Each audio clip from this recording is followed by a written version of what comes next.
Friends, welcome to Stockathon Telugu. నేను మీ Prem. So last market మీకు ఎలా అనిపించిందో కమెంట్స్ ద్వారా తెలియజేయండి.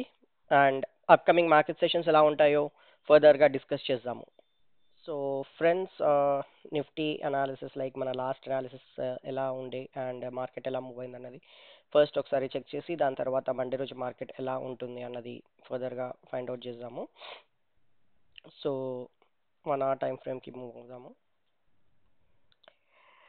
మనము డిస్కస్ చేసింది ఏంటంటే ఇది వచ్చేసి మెయిన్ రెసిస్టెన్స్ ఉంటుంది. సో ఇక్కడ నుంచి ఒకవేళ రిజెక్షన్ వస్తే కిందికి వచ్చే ఛాన్స్ ఉంటుంది. అండ్ ఎలా అయినా నిఫ్టీ కొంచెం స్ట్రాంగ్ ఉంది కాబట్టి ఏదైనా బేరిష్ మూవ్స్ వస్తే మనం బ్యాంక్ నిఫ్టీ సైడ్ ట్రేడ్ చేద్దాం అనుకున్నాము.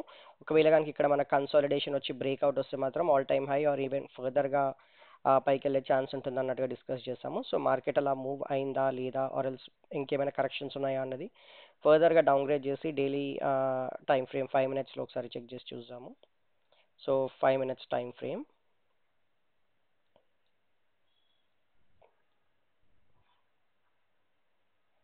సో మనకు మార్కెట్ ఓపెన్ అయింది ఈ రేంజ్లో. సో ఇమీడియట్గా మనకి రెసిస్టెన్స్ ఉంది కాబట్టి ట్రేడ్ తీసుకోవడం అనేది గుడ్ ఐడియా కాదు. సో జనరలీ మనకు మళ్ళీ ఇక్కడ ఫెయిల్ అయ్యి రిటర్న్ వచ్చే ఛాన్సెస్ యాంపుల్ ఉంటాయి అనమాట. సో ఎప్పుడైతే నాకు ఈ హైస్ ఫామ్ అవుతుంది అని తెలియగానే నాకు ప్రస్తుతానికి మార్కెట్ బులిష్ వెళ్తుంది అన్నట్టు నాకు అనిపించింది. అండ్ ఆల్సో ఫర్దర్ కొన్ని కన్ఫర్మేషన్స్ కూడా తీసుకుంటాము. ఆ కన్ఫర్మేషన్స్ ఏంటనేది నేను ఎండ్లో మీకు చెప్తాను. సో దాని తర్వాత ఇక్కడ క్లియర్ కట్గా నాకు ఒక కన్సాలిడేషన్ ఫామ్ అవుతున్నట్టు అనిపించింది. సో ఇక్కడ ఒక పర్ఫెక్ట్ కన్సాలిడేషన్. సో ఇక్కడ మనం చూడొచ్చు. కలర్ చేంజ్ చేస్తాను.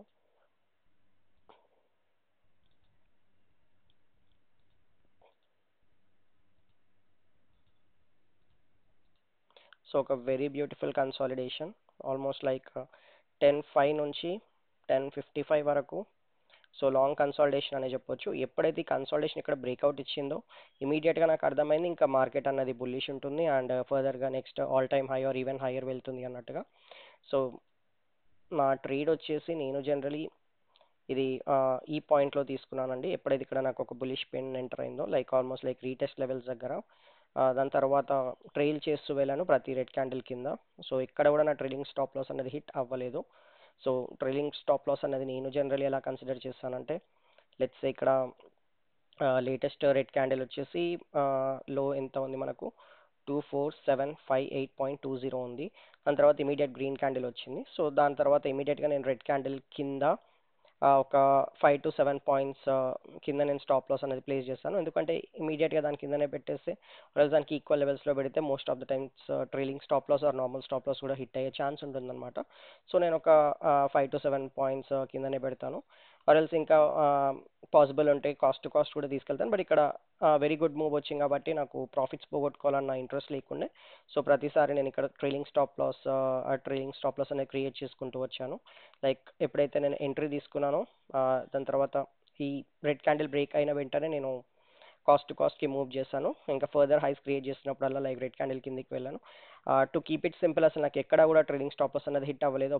వెరీ గుడ్ ట్రెండీ మార్కెట్ ఉండే. అండ్ ఇలాంటి మార్కెట్ కోసం నేను ఆల్మోస్ట్ లైక్ 5 to 6 days నుంచి వెయిట్ చేస్తుండే. అండ్ ఫార్చునేట్లీ మన ఫ్రైడే గుడ్ డే ఉండే అనమాట. నేను ఆల్మోస్ట్ లైక్ కంప్లీట్ ప్రాఫిట్స్ అన్నది గెయిన్ చేయగలిగాను. సో నెక్స్ట్ బ్యాంక్ నిఫ్టీ మన అనాలిసిస్ ప్రకారం చూద్దాము. అండ్ ఆల్సో నేను ఎందుకు బుల్లిష్ ఉంటుంది మార్కెట్ అనుకున్నాను అన్నది కూడా మనకి ఇక్కడ చెప్పగలుగుతాను. సో బ్యాంక్ నిఫ్టీకి వెళ్తే మనకి ఎప్పుడైతే 1 hour నుంచి 1 day టైం ఫ్రేమ్కి మూవ్ అవుతాము. సో ఒక ఇండెసిషన్ క్యాండిల్ ఉంది. సో మనం యాజ్ ఎక్స్పెక్టెడే మూవ్ అవుతుంది. నా అనాలిసిస్ ప్రకారం ఇక్కడ నుంచి రిటర్న్ వస్తుంది అని నేను అనుకుంటున్నాను. బట్ అగైన్ మార్కెట్ అని మనం ఎప్పుడు కమాండ్ చేయలేము. జస్ట్ అది ఆ మూమెంట్లో మనకి ఎలాంటి ప్రైస్ యాక్షన్ ఇస్తుందో దాన్ని బట్టి మనము ట్రేడ్ చేస్తాము. సో ఎప్పుడైతే ఇండెసిషన్ క్యాండిల్ బ్రేక్ అయిందో సో మనం నేను ఏమనుకున్నాము, ఒకవేళ ఈ ఇండెసిషన్ క్యాండిల్ కన్నా కింద ట్రేడ్ అవుతే మనం ఫర్దర్గా డౌన్ సైడ్ వెళ్ళొచ్చు అనుకున్నాము. సో 5 minutes క్యాండిల్కి మూవ్ అవుతున్నాను. పర్ఫెక్ట్ 5 minutes క్యాండిల్ మన కింద ఓపెన్ అయినా కూడా ఇమ్మీడియట్గా టర్న్అప్ అయిపోయింది. So it's very strong bullish candle. ఈ very strong bullish candle and also Nifty side కూడా నేను ఓపెనింగ్ ఈ హెవీ కన్సాలిడేషన్స్ బ్రేక్అవుట్ చేస్తుంటే నాకు క్లియర్గా అర్థమైంది లైక్ ఈరోజు మార్కెట్ బుల్లిష్ ఉండబోతుంది. సో అనుకున్నట్టే నేను ట్రేడ్ మాత్రం నిఫ్టీలోనే తీసుకోవాలనుకున్నాను. నేను బ్యాంక్ నిఫ్టీలో కూడా మంచి మూవ్ వచ్చింది. బట్ నేను ఎప్పుడైనా సరే హయ్యర్ టైమ్ ఫ్రేమ్లో ఏదైతే జరుగుతుందో దాని ప్రకారంగా మాత్రమే వెళ్తాను. బ్యాంక్ నిఫ్టీలో క్లియర్గా ఆల్మోస్ట్ లైక్ డౌన్ ట్రెండ్స్ అనేది క్రియేట్ అవ్వుకుంటూ వెళ్తుంది, లోవర్ లోస్ బీట్ చేసుకుంటూ వెళ్తుంది. సో అలాంటప్పుడు నాకు నిఫ్టీ లాంటి మంచి ఆపర్చునిటీ ఇస్తున్నప్పుడు నేను ఎందుకు బ్యాంక్ నిఫ్టీలో ట్రేడ్ చేస్తాను? I won't. నా దగ్గర ఉన్న క్యాపిటల్తో నేను సేఫ్గా మాత్రమే గేమ్ ప్లే చేయడానికి చూస్తాను. సో నాకు ఈ కన్ఫర్మేషన్ వల్ల ఆల్మోస్ట్ లైక్ బుల్లిష్ ఉందని తెలిసింది. అండ్ ఆల్సో మీకు ఇంకో సింపుల్ టిప్ ఏంటంటే, మనకు మల్టిపుల్ హీట్ మ్యాప్ టూల్స్ అన్న ఇప్పుడు అవైలబుల్ ఉన్నాయి మార్కెట్లో. లైక్ డేటా రిలేటెడ్ అనాలిసిస్ చేసి దాన్ని బేస్ చేసుకొని కూడా వెళ్ళొచ్చు. నేను జనరల్గా ఆప్స్ట్రా టూల్ యూజ్ చేస్తుంటాను. సో మనకి ఇక్కడ హీట్ మ్యాప్ అన్నది అవైలబుల్ ఉంటుంది. Nifty heat map, bank Nifty heat map రెండు మనకు అవైలబుల్గా ఉంటాయి. సో నిఫ్టీ హీట్ మ్యాప్కి వెళ్ళి చెక్ చేస్తే మీరు గమనించవచ్చు ఆల్మోస్ట్ లైక్ అన్ని గ్రీన్లోనే ఉన్నాయి. దట్ మీన్స్ ఆల్మోస్ట్ మన నిఫ్టీ స్టాక్స్ అన్నీ కూడా బుల్లిషే ఉన్నాయి అని అర్థము. Same thing with bank Nifty కూడా, ఎక్సెప్ట్ ఒక బ్యాంక్, ఫెడరల్ బ్యాంక్ తప్ప అన్ని బ్యాంక్స్ ఆల్మోస్ట్ లైక్ బుల్లిషే ఉన్నాయి. సో దానివల్ల మనకు ఒక కన్ఫర్మేషన్ వచ్చేస్తుంది లైక్ మార్కెట్ ఈజ్ బుల్లిష్ అన్నట్టుగా. దానివల్ల నేను నిఫ్టీలో ట్రేడ్ తీసుకున్నాను అండ్ ఫార్చునేట్లీ సక్సెస్ఫుల్ కూడా అయ్యాను. లైక్ ఆల్వేస్ మనం అనుకున్నట్టే వెళ్తుంది అని ఏముండదు మార్కెట్. ఒక్కొక్కసారి ఇక్కడ నుంచి కూడా రిటర్న్ రావచ్చు, కాస్ట్ టు కాస్ట్ తీసుకెళ్ళొచ్చు, స్టాప్ లాస్ తీసుకెళ్ళొచ్చు. But this day was my day అని నేను హ్యాపీగా చెప్పగలుగుతున్నాను. సో అనాలిసిస్ మీకు ఎలా అనిపించిందో కమెంట్స్ ద్వారా నాకు తెలియజేయండి. ఇంకేమైనా బెటర్మెంట్స్ ఆర్ మీకు అర్థమయ్యేలా ఇంకేమైనా చేయాలన్నా కూడా ఐఎమ్ హ్యాపీ టు అసిస్ట్ అనమాట. నెక్స్ట్ రేపటి మార్కెట్, మండే మార్కెట్ ఎలా ఉంటుందో ఫర్దర్గా డిస్కస్ చేద్దాము. So one day time frame నుంచి చూస్తే it's a perfect green candle అండి. సో కంటిన్యూషన్ కూడా ఉంది. Let me take to 1 hour candle. So 1 hour candle మనకు కంటిన్యూస్గా ఆల్మోస్ట్ లైక్ 25th నుంచి కంటిన్యూస్గా ర్యాలీ అన్న జరుగుతూనే ఉంది. అండ్ ఎగ్జాక్ట్గా క్లోజర్ క్యాండిల్ వచ్చేసి ఒక డోజీ ఫామ్ అయింది, ఇండెసిషన్ క్యాండిల్ అనమాట ఇది. అండ్ అది కూడా ఒక ఆల్ టైమ్ హై దగ్గరే. సో కొంచెం జాగ్రత్తగా ఉండడం బెటర్. ఎప్పుడైతే మనకు ఫర్దర్గా కంటిన్యూ అవుతుంది అని తెలుస్తుందో అప్పుడు మాత్రమే వెళ్ళాలి. ఫస్ట్ 1 hour ట్రేడ్ తీసుకోకపోవడం బెటర్ అన్నది నా ఒపీనియన్ అండి. సో నేను ఇవి తీసేస్తాను ప్రస్తుతానికి. తీసేసి జస్ట్ డోజీకి మాత్రమే అనాలిసిస్ చేసి చూద్దాము. ఎందుకంటే ఇది ఒక మేజర్ థింగ్ మనం కన్సిడర్ చేయాల్సింది. సో ఎప్పుడైతే మనకు బ్రేక్ డౌన్ అవుతుందో లైక్ మండే రోజు కూడా మనం ఇదే సెక్టోరియల్ వ్యూస్ అండ్ ఆల్ చూసుకొని మార్కెట్ ఎలా పర్ఫామ్ చేయబోతుంది అన్నది గమనించుకోవాలి. ఒకవేళ బుల్లిష్ ఉంటే నేను మళ్ళీ సేమ్ థింగ్ నిఫ్టీతో మాత్రమే ట్రేడ్ చేస్తాను, ఎందుకంటే రెండు కంప్లీట్లీ ఆపోజిట్గా మూవ్ అవుతున్నాయి బ్యాంక్ నిఫ్టీ అండ్ నిఫ్టీ. ఒకవేళ బేరిష్ ఉంటే నేను ఈ నిఫ్టీని వదిలేసి బ్యాంక్ నిఫ్టీలో ట్రేడ్ తీసుకుంటాను. సో ప్రస్తుతానికి ఇండెసిషన్ క్యాండిల్ దగ్గర ఎలా బిహేవ్ చేస్తున్నానని మనం చూడాలి. సో లెట్స్ సే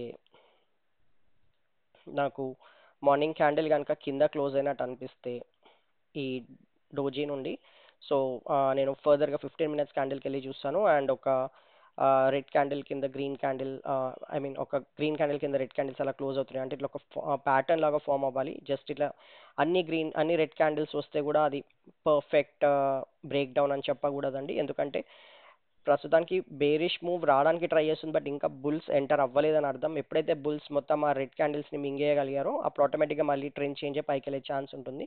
సో మనం పర్ఫెక్ట్గా ఒక గ్రీన్ క్యాండిల్ దాని కింద క్లోజ్ అయ్యే రెడ్ క్యాండిల్ అలా మాత్రం ట్రేడ్ ఉంటే వీ కెన్ సే ఇంకా ఫర్దర్గా కిందికి వచ్చే ఛాన్స్ ఉంటుంది అని.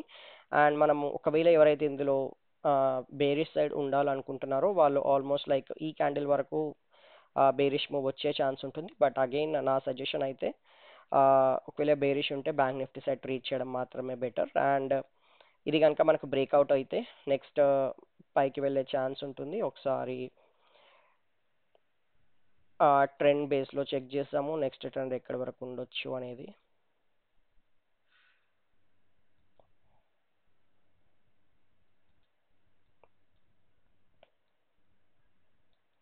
సో నాకు next immediate resistance trend Fibonacci through ఇది కనిపిస్తుందండి. సో 25252 లెవెల్, సో రఫ్గా 25,200 అనుకోవచ్చు. అంటే అప్రాక్సిమేట్లీ 378 పాయింట్స్, 400 పాయింట్స్. మేబీ అది 1 డేలో రావచ్చు, 2 డేస్లో రావచ్చు, 3 డేస్లో రావచ్చు, మనం ఏం చెప్పలేము. ఆల్మోస్ట్ లైక్ 2 డేస్ నుంచి మార్కెట్ ట్రెండింగ్ ఉంది కాబట్టి నేనైతే కన్సాలిడేషన్ ఎక్స్పెక్ట్ చేస్తున్నాను. లైక్ మోస్ట్లీ మండే ఇలా ఒకటే రేంజ్లో మూవ్ అవ్వచ్చు అని నేను అనుకుంటున్నాను. దాని తర్వాత ఒక 2 డేస్ అయినా 3 డేస్ అయినా ఇలాంటి మూవ్స్ వచ్చి బ్రేక్అవుట్ ఇచ్చి మాత్రమే పైకి వెళ్తుంది ఆర్ కిందికి కూడా వచ్చే ఛాన్స్ ఉంటుంది. సో నెక్స్ట్ మార్కెట్ ఎలా ఉంటుంది అన్నది అప్కమింగ్ డేస్లో చెక్ చేసుకుందాం. సో ఇది వచ్చేసి మన నిఫ్టీ రిలేటెడ్ అనాలిసిస్ అండి. Next bank Nifty related analysis. So ప్రస్తుతానికి ఇంకా బ్యాంక్ నిఫ్టీ అయితే పెద్ద క్లారిటీ అంటూ ఏం లేదండి. సో సింపుల్గా చెప్పాలంటే ఇది ఇంకా resistance zone and very highly resistance zone అనమాట. ఎన్నో డేస్ కన్సాలిడేషన్ బ్రేక్ చేసింది. ఆల్మోస్ట్ లైక్ 25th జూన్, ఇంకా చెప్పాలంటే 25th జూన్ నుంచి జరిగిన కన్సాలిడేషన్స్ అండి ఇవన్నీ. ఇంత పెద్ద కన్సాలిడేషన్ జోన్ని బ్రేక్ చేసుకొని కిందికి వచ్చింది కాబట్టి ఇంకా మనము బుల్లిష్ అని మాత్రము చెప్పలేము. బట్ వన్ గుడ్ థింగ్ ఏంటంటే again it's indecision good thing అని కూడా నేను చెప్పలేను. 20 EMA పైన ట్రేడ్ చేస్తుంది 1 hour క్యాండిల్స్. అండ్ ఒకసారి నేను 1 డే క్యాండిల్ కూడా వెళ్ళి చెక్ చేస్తాను. సో మీరు ఇక్కడ చూడొచ్చు సేమ్ 1 డే క్యాండిల్ 20 EMA కూడా మనకు ఈ రెసిస్టెన్స్ జోన్లో మాత్రమే వస్తుంది. దట్ మీన్స్ ఇది ఒక సెకండ్ పాయింట్ అనమాట. This is a strong resistance అని. అండ్ ఇంకొకలా కూడా మనం చెక్ చేసుకోవచ్చు Fibonacci through. So latest high, latest low. సో ఇక్కడ మనం చూడొచ్చు 0.5 లెవెల్ కూడా సేమ్ జోన్లో వస్తుంది. సో మనకి ఇంతకన్నా ప్రూఫ్స్ అవసరం లేదు, ఇట్స్ స్ట్రాంగ్ రెసిస్టెన్స్ అని. సో జనరల్గా break down point 20-day EMA plus Fibonacci retracement 0.5 level. So నేనేమనుకుంటున్నానంటే జనరలీ ఈ లెవెల్స్ పైన మాత్రమే మనము బ్యాంక్ నిఫ్టీ గురించి ఫర్దర్ బులిష్ అని కన్సిడర్ చేయొచ్చు. ఇప్పుడు ఇక్కడ బ్రేక్ డౌన్ వచ్చింది, బ్రేక్ డౌన్ వచ్చిన తర్వాత ఫర్దర్ మూవ్ వచ్చింది, దెన్ ఇక్కడికి వచ్చి మళ్ళీ ఫర్దర్గా రిజెక్ట్ అయ్యి కిందికి రావచ్చు. అగైన్ దిస్ ఈస్ అన్సర్టెన్, మనం 100% చెప్పలేం. This is just what I feel. అందుకే నేను బుల్లిష్ లాంటి ట్రేడ్స్ ఏమైనా ఉంటే నేను నిఫ్టీ సైడ్ మాత్రమే ఇంట్రెస్ట్ చూపిస్తాను ప్రస్తుతానికైతే. ఎప్పుడైతే మనకు ఇది all time high and or else at least ఈ రేంజ్ బ్రేక్అవుట్ అవుతుందో అప్పుడు మనము మెల్లిగా బ్యాంక్ నిఫ్టీ గురించి కూడా కన్సిడర్ చేయొచ్చు. ఎవరైతే ఈటీఎఫ్ ఇన్వెస్ట్మెంట్స్ చేయాలనుకుంటున్నారో దిస్ ఇస్ రైట్ టైం, మనం ఎంతో కొంత బై చేయొచ్చు. నేను నిన్న కూడా ఒక ఆల్మోస్ట్ ఇది బ్రేక్అవుట్ ఇచ్చిన వెంటనే బ్యాంక్ నిఫ్టీలో 5,000 దాకా ఈటీఎఫ్స్ కొనుక్కున్నానండి.